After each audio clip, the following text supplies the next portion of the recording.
This is a wonderful willow. I believe it's Salix discolor. I think some people may describe it as Beb's willow. So I'm not too sure about that. But from this shrub, which is now almost a tree, which is just beautiful. It's about 5 to 6 years in already. I've created some cuttings, which I've planted throughout this slope, this escarpment. And the whole idea is to create soil stabilization. And so far that's kind of working out. There are some that are catching on, which I'm going to try to walk over.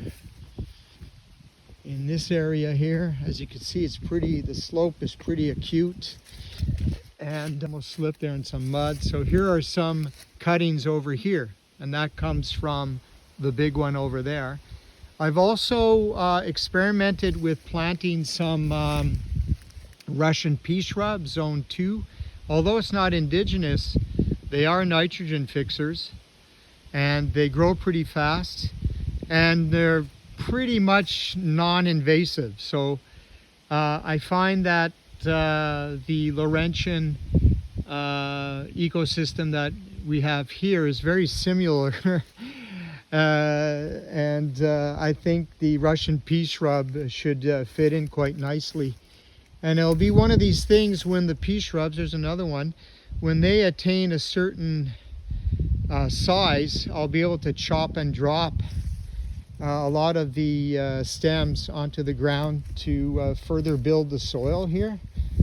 And see, I got a few more here. These were just little cuttings that I took from a pea shrub that I have growing in our city house in Montreal. Basically, this is a river locust that I've kind of just not been taking care of, but it is growing back. And again, that kind of thing I'll just prune at one point in the season and just drop the leaves and the stems. But you have to imagine that this was all basically soil. Everything here was bare. Everything that you see here was bare. And I started off with sowing essentially large quantities of white clover. And there were water issues. I had to build like little dam areas that you see here with logs and those white birch logs, which are now growing basically mushrooms on them right now. Not edible, but they're breaking down the logs, enriching the soil. And all these different species of ferns started establishing, and other local and indigenous species.